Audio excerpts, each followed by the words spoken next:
Someone lands on your website. They're interested in what you have to offer. They look around and then they leave. No form filled out, no phone call, no quote request, nothing. Does that mean they weren't a good lead? Not necessarily. It might just mean that they weren't ready to buy today. And we see that a lot. And, us as a business owner, we did not give them a reason to stay connected. So that's what today's episode is all about.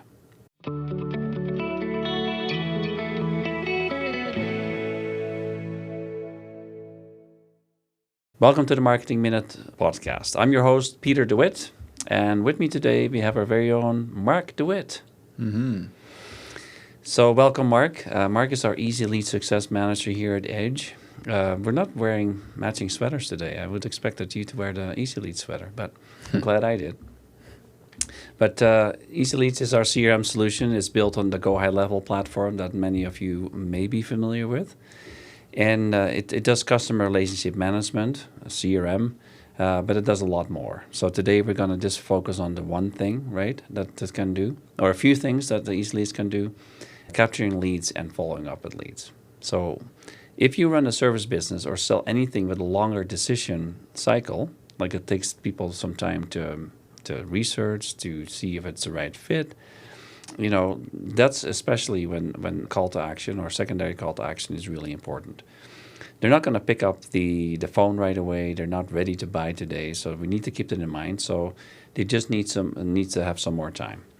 So today we're talking about how to capture those leads before they walk away, or worse yet, visit your competitor's website. That we don't want that necessarily, right? So how can you keep the conversation going until they're ready to take the next step? And again, what we'll talk about is today. It could be a couple of weeks, it could be a couple of months. In some cases, from my own experiences, sometimes a couple of years before people actually are ready to buy from you. And that's okay. But you need to have a system in place to capture them so you can stay in touch with them. So let's get into it, Mark. Tell me a little bit about your experience with the sales cycle that some of our clients that we work with have, and the difference between them. Yeah, so the difference really comes down to the length of it. So something like a hardware store, for an example, it's a very short sales cycle. Mm-hmm. Someone just visits the store and they buy from you in 10 minutes sort of thing. But when it comes to more the bigger ticket items or maybe the service-based businesses, these sales cycles can be a lot longer just because there is a lot of thought and kind of work that goes into those businesses delivering their product or service. No, exactly, right? So and we deal with a lot of business-to-business clients, right, B2B, and one order could represent hundreds of thousands of dollars, in some cases even millions of dollars. So needless to say, the approval process, for example, and everything else, the research they need to do to make that purchase, to close that deal is very long. So, but either way, if it's close or if it's short or long, we need to find a way to actually capture the information so we can follow up, correct? Yeah. So I guess this is really the cost of doing nothing is everything. Yeah. If you don't, in this case, we're kind of talking from a website perspective. Yeah. But if they land on your website and all they do is read information, obviously you don't have any way to get back to that person. Exactly. As a marketer, you'll be able to see that someone viewed this web page. Yes. But that's all you'll get. So that's kind of where a CRM and lead capturing comes in. Yeah, no, for sure, right? Because, when we do our reporting with our clients, one of the metrics, one of the things we measure is how many visitors did you get to the website this month? And hopefully it's a lot, and hopefully it's an upgoing trend, because let's face it, it's a good indicator that what you're doing is successful. But it's anonymous at this point, right? We cannot see who clicks on your website yet. And hopefully that will never be the case, because there's some huge privacy issues at hand, right? So, no, you're right. If you don't do anything with this, then you can expect the same results as always, right? So, so this is basically, it's a missed opportunity, you're saying, right? These people that come to your website, they're not cold leads. They actually came there somehow because they've done the research, and hopefully your website showed up for what they were looking for. But if you're not ready to buy today, click that buy now button or make that appointment button. there's really nothing else for them to do, right? So then, again, what we're talking about today is actually changing that and actually making more of the visitors that you get to your website, which is, I think, is super important. So knowing this is a problem for a lot of small businesses. What are some of the solutions? What can we do better in this department? It starts with understanding the difference between your primary and secondary call to action, correct? Yeah. So what's the difference between, these are kind of a little bit marketing lingo, but hopefully it's makes sense to you as a listener. But what's the difference between a primary call to action, basically the buy now button, I call it, and a secondary call to action? Yeah, so the primary call to action, obviously we're still talking about websites in this example, but that's going to be a button on the website that you want people to click on. It's going to be the first step for someone to actually buy your product or service. Mm-hmm. So yeah, obviously this is when they're ready to go. Like they have kind of decided, I'm going to buy from you. Yeah, exactly. This is the first step. So this would be something like request a quote. Yeah. For other sales cycles are more complicated, so it's just a contact now. Yeah, or book a call or something. Or book a call. Yeah. So that's the primary, and then there's the secondary call to action. Okay. And a lot of websites don't have this. Okay. This is kind of the less commitment kind of route. Yes. So this is where you're providing the lead with some sort of value, and you're basically giving them a secondary option that says, hey, I'm not ready to buy yet, but I want to, whatever this call to action is, I'm actually interested in this. No, exactly, right? So we'll get some more examples later, but it could be downloading a free guide or a checklist, right? And we've all seen them. And I think, for myself, I download a lot of that stuff if I'm interested enough in it. And I think a lot of your clients will do the same thing because you're actually giving them something for free, which does a few things.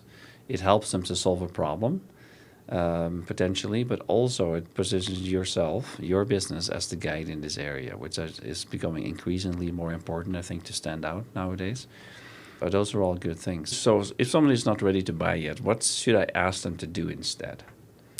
In the secondary call to action, you're basically exchanging their contact information for some sort of value. Mm-hmm. So that's their name, their phone number, and their email. In most cases. Yeah. You're making a trade, and it's a fair trade. Like if you're giving them lots of value, then it's obviously very worth it for them to provide that information. Yeah, exactly. Right. And I've seen some research that has tried to put a value, like a dollar value on that, and then it says if the resource that you provide is perceived to be worth like $20 or $25, that is a fair exchange, right? I'm giving up my email address, and I know that you're going to contact me or email me, but I also know where the unsubscribe button is. So personally, I'm not too worried about it. So that's, again, you need to follow the rules of proper follow-up, right, with email marketing and some of those things. But there's a lot of good information out there that you can get for free. And I like as Edge, we actually don't hold anything back, right, for the information that we provide. Is that correct? Yeah. I think that's a fear that some businesses have. Like they don't want to give out too much information. I would say try to push yourself out of that and actually provide as much value in this ask as you can. You're still the expert at the end of the day, and they'll likely still work with you. Like you don't have to worry about them learning everything and not needing you anymore. No, exactly, and that's our experience as well. So, for a small group of people that download those resources, maybe this is enough to solve their problem, and they're kind of a do-it-yourselfer, and they can get this done, which is great. Now we've helped somebody solve a problem, so we feel good about that. But for the majority of your clients, it's generally, even if they understand the problem better and how it can be solved, more often than not, they're going to look at somebody to do it for them, right? Like I reinstalled some flooring, or had some flooring installed in our basement recently. I watched some videos on how to do it, right? Those final planks to glue them down all neatly. Downloaded some really good information, but at the end of the day, I look at that and go like, do I really want to do this? So I went back to my professional flooring installer, and he did a great job. But that's an example of, I could have done it myself because I had all the information I needed, and you can learn almost anything now, right, if you go to YouTube. But majority of people, from our experience, and there's always exceptions, when it really comes down to it, they don't feel confident to actually do the work. So that's where you come in with your product or service. And so having this this very generous mindset, the abundance mindset instead of scarcity, I think is really powerful because it really creates a lot of trust. If we open up our books and we say, hey, you can do this yourself if you like, and this is how you do it. But then that really positions ourselves as a guide in those things. So now we have talked about, the problem of, we need to capture leads. Now, how do we actually capture leads? Well, there's a bunch of things. What are some of the examples? We've mentioned a few. Like at Edge, we use webinars as a lead generator, right? It's very popular. What are some other valuable but low commitment kind of ideas for people?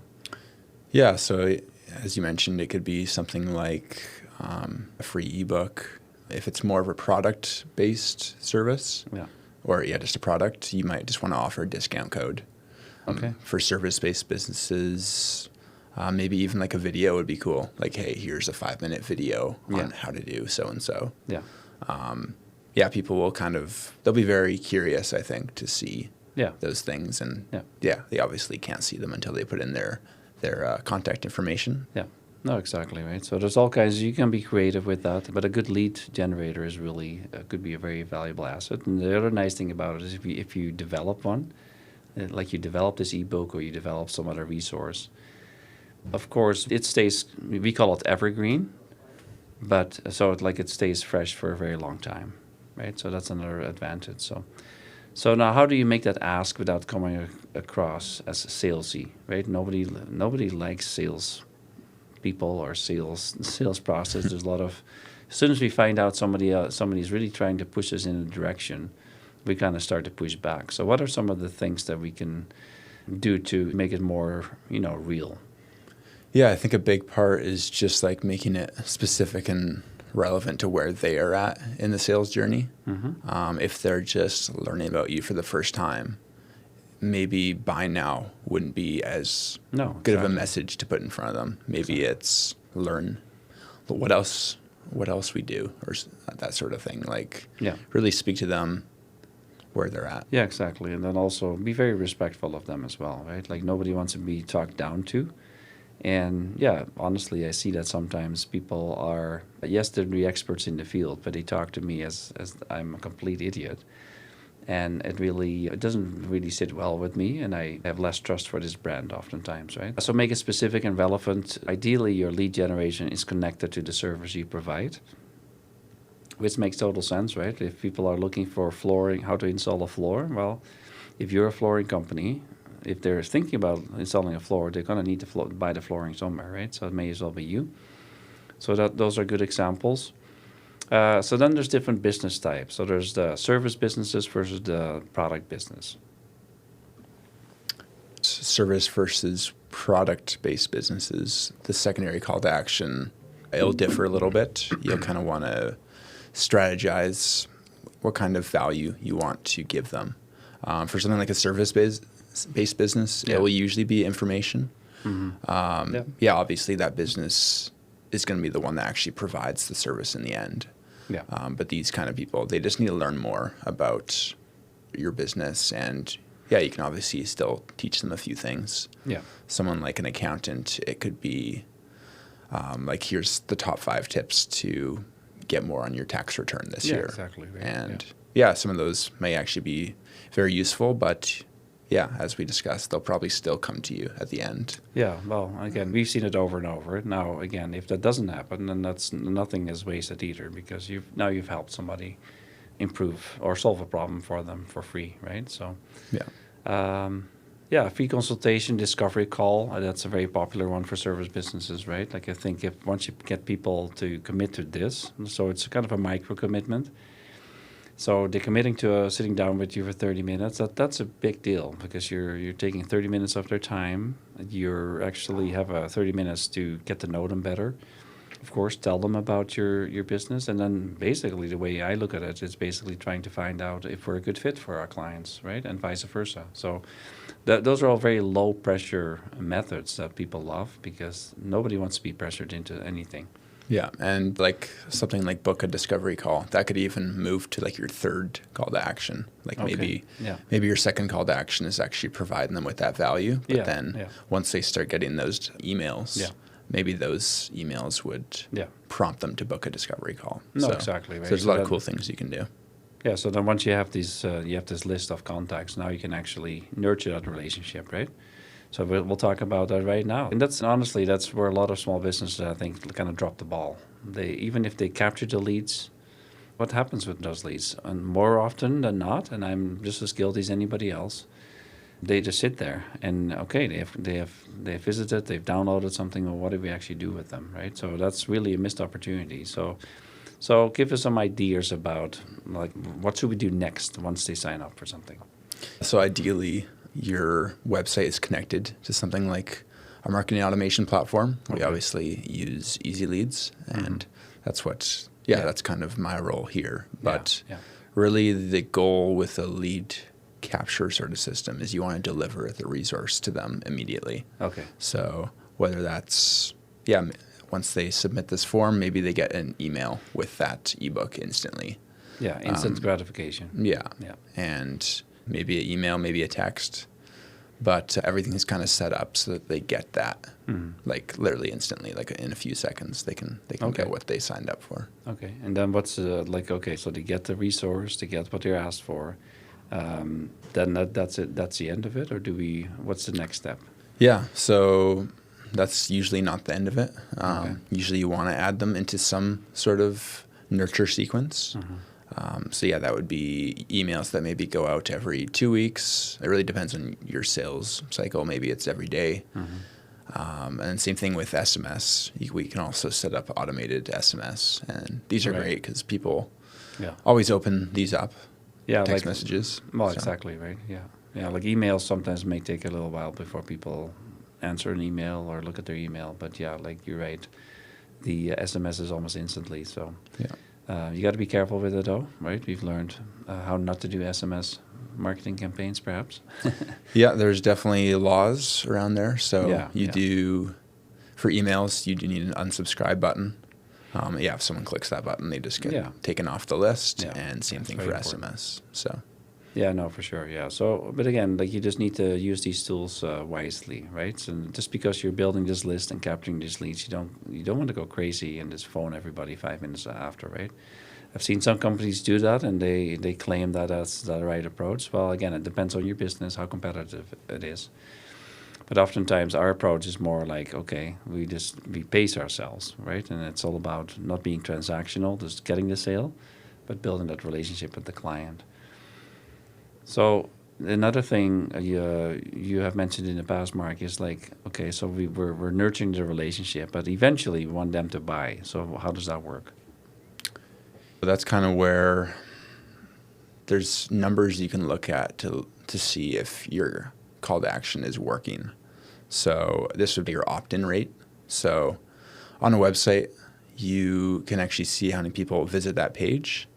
And then you can compare that to how many people are actually opting in for that secondary call to action. Okay. Do you have any ideas what the percentage would be on that, or it depends again on the client? It depends on the client. Yeah. Obviously depends how much traffic you get to your website. There's different. Yeah, you obviously want to test these things out, like what part of your website, how high on the web page, which page to actually put it on. Yeah. There's a lot of things that you can look at and track and optimize. Yeah, we measure a lot, right? So then email open and click rates is another one, right?